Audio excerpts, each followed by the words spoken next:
Click the bell icon to get latest videos from Ekeeda. Hello friends, today we are going to study accountancy, bookkeeping and accountancy for standard 12th. We are going to start with the topic bills of exchange.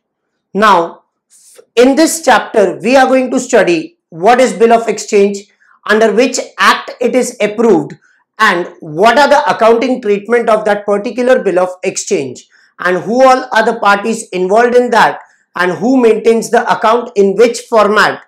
And this topic is a very easy topic if you concentrate for a certain point of time. इस topic में हम देखेंगे कि कितने parties इस bill of exchange में involve है, Indian law में कौन से प्रोविजंस दिए गए हैं इस पर्टिकुलर चीज को, इस इंस्ट्रूमेंट को निगोशिएट करने के लिए या इस इंस्ट्रूमेंट के साथ डील करने के लिए कितने टॉपिक्स या कितने रूल्स दिए गए हैं, वो सारे अकाउंटिंग ट्रीटमेंट हम आज पढ़ने वाले हैं.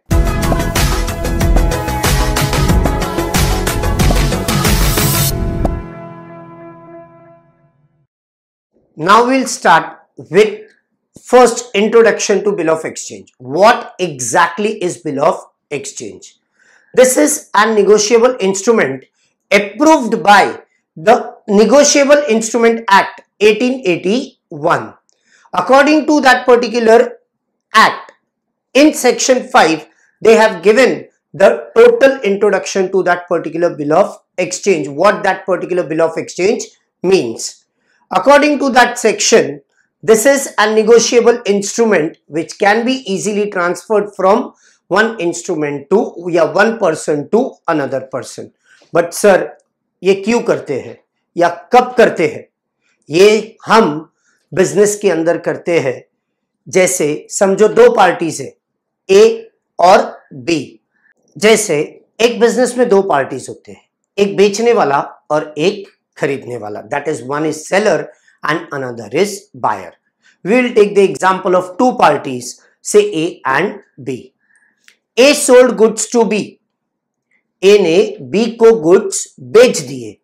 अब A दो तरीके से गुड्स बेच पाएगा, या तो वो पैसे लेगा तुरंत बेचने के बाद, या तो फिर वो उसे उधारी पर मतलब on credit bill of exchange देगा.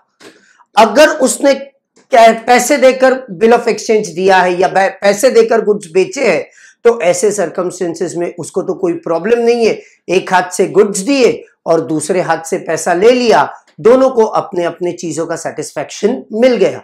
बट समझो, अगर उसने वो गुड्स उधारी में बेचे हैं, तो मैं अगर किसी को या ए ने अगर बी को उधारी में गुड्स बेचे हैं, तो ऐसे सर्कमस्टेंसेस में ए को गारंटी चाहिए होता है कि मुझे मेरा पैसा कब और कैसे मिलेगा.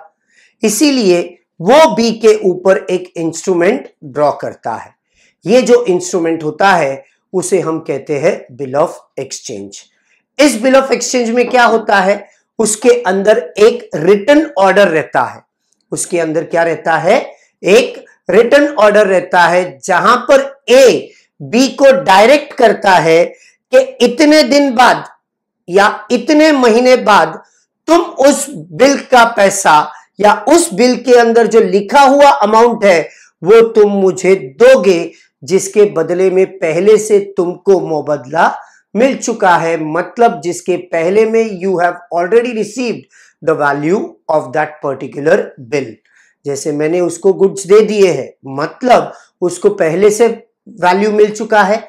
अब उस वैल्यू के बदले में वो मुझे प्रॉमिस दे रहा है, वो मेरा ऑर्डर एक्सेप्ट कर रहा है कि मैं 2 महीने बाद या 3 महीने बाद इस बिल का पेमेंट करूंगा. तो ये है bill of exchange. Bill of exchange एक ऐसा इंस्ट्रूमेंट है जो राइटिंग में होता है, जिसको एक पार्टी दूसरे पार्टी के ऊपर ड्रॉ करता है, दूसरा पार्टी उसको एक्सेप्ट करता है only in case of credit sale. जो पार्टी ये बिल ऑफ एक्सचेंज ड्रॉ करता है, तो ड्रॉ करते वक्त वो अपना सिग्नेचर खुद का करता है. सामने वाले पार्टी को, जैसे हमारे एग्जाम्पल में बी है, बी को हम उसे अप्रूव करने के लिए भेजते हैं. बी उसे एक्सेप्ट करने के बाद उसका सिग्नेचर करता है और वो सिग्नेचर करने के बाद वो इंस्ट्रूमेंट पूरा हमारा बिल ऑफ एक्सचेंज हो जाता है। अब ये बिल ऑफ एक्सचेंज हुआ, मतलब सर ये बी के लिए क्या होगा, ए के लिए क्या होगा?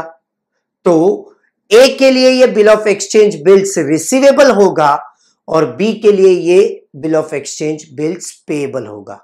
ए को इस बिल का पैसा मिलने वाला है, इसलिए उसके लिए वो बिल्स रिसीवेबल होगा।